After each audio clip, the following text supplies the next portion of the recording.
রাত তখন প্রায় ৩টা। দীর্ঘ একটা নিঃশ্বাস ফেলে ইয়াজ গাড়িটা বাড়ির গ্যারেজে পার্ক করলো। সারাদিনের ক্লান্তি আর মাথা ভর্তি এলোমেলো চিন্তা তাকে ভেতর থেকে নিঃশেষ করে দিচ্ছে। গাড়ির দরজা খুলে নামতেই ঠিক তখনই গেট দিয়ে আরেকটা গাড়ি ঢুকলো। গাড়িটা পার্ক করে বেরিয়ে এলেন ইলহাম দেওয়ান। তিনি একজন ডাক্তার। আজ তার নাইট ডিউটি ছিল, তাই এত রাতে ফেরা। ইয়াজকে দেখে ভুরু কুঁচকে বললেন, এই ইজু, এখন বাসায় আসছিস? তোর তো আজ নাইট ডিউটি ছিল না? তুই না স্টুডেন্টদের নিয়ে হেলথ চেক আপ ক্যাম্পে গিয়েছিলি? অনেক আগেই তো ফেরার কথা ছিল, এখন আসছিস কেন? ইয়াজ ঠোঁটের কোণে হালকা হাসি টেনে ছোট আব্বুর দিকে তাকালো। ছোট আব্বু? এত জাসুসের মতো জেরা করছো কেন? ছোট আম্মুর কাছ থেকে ট্রেনিং নিচ্ছ নাকি? আমি জায়ানের সঙ্গে ছিলাম, একটু আড্ডা খাওয়া দাওয়া, তারপর এই আর কি। ইলহাম কাঁধে হাত রেখে হেসে বললেন, তোরা ভাইগুলো কি দিয়ে তৈরি বলতো? বাপ চাচার সামনেই এমন নির্লজ্জের মতো মিথ্যা বলে ফেলিস। তোর মা যদি শুনে তোর খাওয়া দাওয়া বন্ধ করে দেবে। ইয়াজ হেসে উত্তর দিল, আমার বাপ চাচার কাছ থেকেই তো শিখেছে। তোমরা এই বয়সে কি করতে সেটা আমাদের বেশ ভালোই জানা আছে। এই বয়সে একটু আধটু এসব খেলে কিছু হয় না। কথাটা বলে শুনে ইলহাম হো হো করে হেসে উঠলেন। ব্যাটা, মুখে মুখে তর্ক করাই শিখেছিস শুধু। আচ্ছা, অনেক হয়েছে, যা আগে ফ্রেশ হয়ে আয়। আমিও ফ্রেশ হয়ে আসছি, তারপর একসঙ্গে রাতের খাবার খেয়ে নেব। ওকে ছোট আব্বু। দুজনেই ভিতরে ঢুকে নিজেদের রুমে চলে গেল। প্রায় 40 মিনিট পর ডাইনিং টেবিলে পাশাপাশি বসে রাতের খাবার খেলো তারা। গল্পের ফাঁকে ইয়াসকে অদ্ভুত অন্যমনস্ক লাগছিল। ইলহাম সেটা খেয়াল করলেও কিছু জিজ্ঞেস করলেন না। ভাবলাম হয়তো সারাদিনের ক্লান্তি খাওয়া শেষ করে ইলহাম নিজের রুমে চলে গেলেন। ইয়াজও নিজের রুমে ঢুকে সব লাইট না জ্বালিয়ে শুধু বারান্দার পাশের ল্যাম্পটা জ্বালালো। পকেট থেকে সিগারেট বের করে একটা ধরালো সে। আগুনের ছোট্ট লাল বিন্দুটা অন্ধকারে জ্বলে উঠল। একটা দীর্ঘ টান নিয়ে ধোঁয়াটা ধীরে ধীরে বাতাসে ছেড়ে দিল। মাথার ভেতর বারবার ভেসে উঠছে একটা ফ্যাকাশে মুখ, বড় বড় ভীতু চোখ, আর কোমর ছুঁয়ে যাওয়া অদ্ভুত সুন্দর লম্বা কালো চুল। হাসপাতালে পরিষ্কার পরিচ্ছন্ন করার পর যখন প্রথম মেয়েটাকে দেখেছিল, মাত্র কয়েক সেকেন্ডের জন্য সত্যিই চোখ সরাতে পারেনি সে। পরক্ষণে নিজের উপর বিরক্ত হয়েছিল। ধুর, কি ভাবছিস ইয়াজ? ও তোর একটা 12 বছরের বাচ্চা মেয়ে। আরেকটা টান দিল সিগারেটে। মনে পড়ে গেল এতিমখানার গেটের সামনে দাঁড়িয়ে থাকা আদিবার সেই শেষ চাহনিটা। কোনো অভিযোগ ছিল না, কোনো আবদারও ছিল না। চোখ দুটো শেষ মুহূর্ত পর্যন্ত তার গাড়িটার দিকেই স্থির হয়েছিল। ইয়াস ধীরে ধীরে চোখ বন্ধ করলো। অকারণ একটা অস্বস্তি বুকের ভেতর জমাট বাঁধতে লাগলো। সে নিজেকেই বোঝানোর চেষ্টা করলো, ঠিকই তো করেছি, এটাই তো ওর জন্য সবচেয়ে নিরাপদ জায়গা। কিন্তু অদ্ভুত ব্যাপার, যতবার নিজেকে এই কথাটা বোঝাতে চাইছে, ততবারই আদিবার সেই নিঃশব্দ নিষ্পাপ দৃষ্টিটা তার বুকের ভেতরটা আরো ভারী করে দিচ্ছে। ইয়াস সিগারেটটা ফেলে রুমে এসে ঝটপট হয়ে শুয়ে এসির এসির পাওয়ার বাড়িয়ে দিল। সারাদিনের ক্লান্তিতে চোখে ঘুম আসতে আসতে সময় লাগলো না। অন্যদিকে অনাথ আশ্রমে আসার পর থেকে আদিবার আশ্রমের দায়িত্বে থাকা এক আন্টি তাকে ছোট্ট একটা রুমে নিয়ে গিয়েছিলেন। রুমটাতে সারি সারি করে ছোট ছোট লোহার খাট রাখা, প্রতিটা খাটে একটা করে পাতলা গদি, ভাঁজ করা কম্বল আর ছোট্ট বালিশ। সেখানে তার মতোই আরও অনেক শিশু আছে, কেউ 5 বছরের, কেউ 7 বছরের, কেউ বা 10। কিন্তু আদিবা এসে পর্যন্ত এখানে একটা বাচ্চার সঙ্গে কথা বলেনি। চুপচাপ নিজের জন্য বরাদ্দ করা ছোট্ট বিছানায় গিয়ে বসে রইল। ছোট্ট ব্যাগটা বুকের সঙ্গে শক্ত করে জড়িয়ে ধরে শুধু একবার দরজার দিকে তাকিয়েছিল। মনে হচ্ছিল এই বুঝি সেই সাদা গাড়িটা আবার ফিরে আসবে। এই বুঝি ইয়াজ এসে বলবে, চলো, তোমাকে নিতে এসেছি। কিন্তু কেউ আসেনি। রাত গভীর হলে আশ্রমের সব বাচ্চারা ঘুমিয়ে পড়লেও আদিবার চোখে ঘুম আসেনি। পাশ ফিরে শুয়ে অনেকক্ষণ দরজার দিকে তাকিয়েছিল।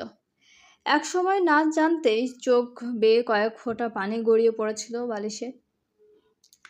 সকালবেলা ভোরের আজান শেষ হয়েছে কিছুক্ষণ আগে। দেওয়ান বাড়ির চারপাশে হালকা কুয়াশার আস্তরণ।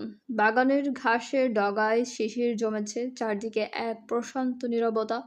এই নীরবতার মাঝে ইকবাল দেওয়ান জায়নামাজ গুছিয়ে রেখে গম্ভীর গলায় বললেন, পচা, ওই পচা, কোথায় গেলি? জি বড় স্যার। বলতে বলতে দৌড়ে হাজির হলো পচা মিয়া। সবাই মর্নিং ওয়াকের জন্য রেডি হয়েছে। কি দেখ, আর যা, ইজুকে ডেকে আন, বল নামাজ পড়ে যেন তাড়াতাড়ি নিচে আসে। আইসা বড় স্যার। দোতলার করিডোর পেরিয়ে ইয়াজের রুমের সামনে এসে দাঁড়ালো পচা মিয়া। দরজায় কয়েকবার জোরে ধাক্কা দিল। পেঁয়াজ আব্বা, পেঁয়াজ আব্বা। দরজা খোলেন। ভেতরে তখনও গায়ে এলিয়ে ঘুমিয়ে আছে ইয়াজ। চোখে না খুলেই বিরক্ত গলায় বিড়বিড় করলো, কে রে? সকাল সকাল মানুষকে ঘুমাতে দিবি না? মানুষকে একটু শান্তিতে ঘুমাতেও পারবে না। আরও কয়েকবার ধাক্কা পড়তেই বিরক্তিতে উঠে বসল সে। চুলগুলো এলোমেলো, চোখ আধখোলা, পরনে শুধু কালো 3/4 খালি গা, ঘুম জড়ানো মুখে বিরক্তি স্পষ্ট। হাই তুলতে তুলতে দরজা খুলতেই সামনে দাঁড়িয়ে থাকা পচা মেয়েকে দেখে কপাল কুঁচকে গেল। কি হয়েছে? পচা মিয়া দাঁত বের করে বলল, বড় স্যার ডাকে পেঁয়াজ আব্বা। ইয়াস 2 সেকেন্ড চুপ করে ওর দিকে তাকিয়ে রইল, তারপর দাঁত চেপে বলল, আমার নামের গোষ্ঠীর হাড়ে হলুদ না দিলে তোমার হয় না? পচা মিয়া নিষ্পাপ মুখে তাকিয়ে রইল। ইয়াজ এবার ধীরে ধীরে উচ্চারণ করল, বলো ইয়াজ, ই আজ। পচা মিয়াও মন দিয়ে বলল, রাগ করো না, করো কে? আমি ঠিক কইরা কইতাছি, পে আজ। ইয়াস 2 হাত কোমরে দিয়ে উপরের দিকে তাকালো। ওয়াও, আই এম তো অবাক। এত সুন্দর নামটার গোষ্ঠীর হাড়ে আবারও হলুদ লাগিয়ে দিলে। এবার আমিও তোমার নামের গুষ্টি মারি, পাছা মিয়া। পচা মিয়া হাঁ করে তাকিয়ে রইল। ইয়াস মাথা নেড়ে বলল, সাত সকালে উঠে কি করো তোমরা? যাও, আব্বুকে বলো নামাজ পড়ে আসছি। পচা মিয়া মাথা নেড়ে বলল, আইসা পেঁয়াজ আব্বা, বলেই দৌড় দিল। ও চলে যেতে ইয়াস দাঁত কিচিয়ে বিড়বিড় করলো, শালা নামের গোষ্ঠী না মারলে ওর শান্তি হয় না। কিছুক্ষণ পর ফজরের নামাজ আদায় করে গায়ে ট্র্যাক স্যুট চড়িয়ে নিচে নেমে এলো ইয়াজ। রান্নাঘরে ছোট আম্মু আরিবা দেওয়ান ব্যস্ত হাতে নাস্তা বানাচ্ছেন উকি দিয়ে। নিজের আম্মু মেহজাবিন দেওয়ানকে খুঁজলো ইয়াজ, পেল না। তার মানে উনি হসপিটালে ডিউটিতে আছে, তিনিও একজন ডাক্তার। ড্রয়িং রুমে আসতেই চোখে পড়ল বাবা ইকবাল দেওয়ান আর ছোট আব্বু ইলহাম দেওয়ান। সোফায় বসে গল্প করছেন। তাদের পাশে বসে আছে বাড়ির বাকি 2 ছেলে, ইয়াস আর ইউভান।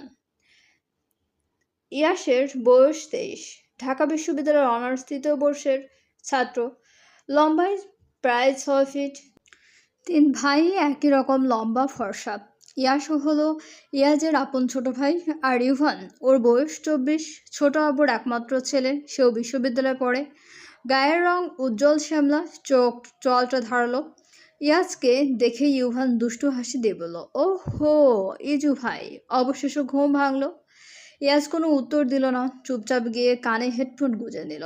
সেটা দেখে ইউভান মুখ কুঁচকে ফেলল। ও জানে ইয়াজ এমনই। ইয়াস ততক্ষণে শুয়ে পড়েছে ইউভানের কোলে। দুই ভাই মিলে গল্প শুরু করলো। ইকবাল দেওয়ান সোফা থেকে উঠে দাঁড়িয়ে বলল, চলো বের হওয়া যাক।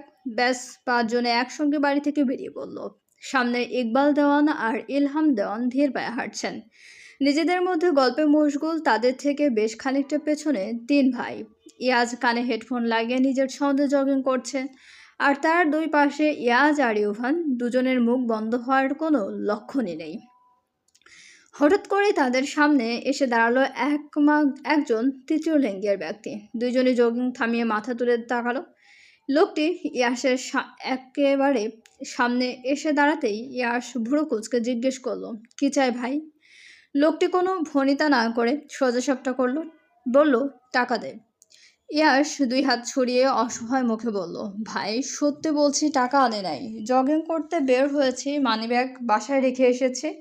লোকটি এবার ইউভানের দিকে তাকিয়ে বলল, তাহলে তোর পাশেরটার কাছ থেকে নিয়ে দে। ইয়াস ইউভানের দিকে তাকাতেই ইউভান মাথা নেড়ে বুঝিয়ে দিল, তার কাছেও কোনো টাকা নেই। ইয়াস আবার বলল, সত্যি ভাই, আমাদের কারো কাছেই টাকা নেই, থাকলে অবশ্যই দিতাম। কিন্তু লোকটি যেন কিছুতেই মানতে রাজি নয়। ইয়াসের কথার বিপরীতে বলল, দিবি মানে? দিবি, না হলে কিন্তু এখানেই সবার সামনে সব খুলে ফেলবো। এখন দিবি কিনা সেটা বল। সত্যি নাই না থাকলে কই থেকে টাকা দিব? ইয়াসের কথা শুনে শ্রীনে রাগান্বিত হয়ে বলল, তোরা দিবি মানে দিতেই হবে, না হলে এই এই তোকে কিন্তু ধরে নিয়ে চিপায় যাব। দেখতেও সে আছিস। কথা বলে ইয়াস এর দিকে এগিয়ে আসলে ইয়াস এতক্ষণ ভালোভাবে কথা বলছিল, লোকটার হজম হলো না। ইয়াস এবার মুষ দিয়ে একটা হাসি দিয়ে বলল, যাই বলিস, তুই ফিগারটা মাগার জোশ বানাইছিস, পুরাই হট কেক। কথাটা বলেই ইয়াস নিচের ঠোঁট হালকা করে কামড় দিয়ে তাকালো। লোকটা দুটো সাথে অবাকতার সাথে হলো অবাক হলো। সাথে সাধারণত ওদের সাথে কেউ এমনভাবে কথা বলে না, আর এই ছেলে কিনা তাকে এগুলো বলছে। লোক দুটো কিছু বললে তার আগে ইয়াস এক হাত চেপে ধরে বলল, তোরে আজকা খাইয়ালাম। চলবে। গল্পটি চলাকালীন সবাই প্লিজ আমাদের চ্যানেলটা সাবস্ক্রাইব করুন এবং বিজ্ঞাপনগুলো অবশ্যই পুরোটা দেখবেন। অনেক ধন্যবাদ সবাইকে।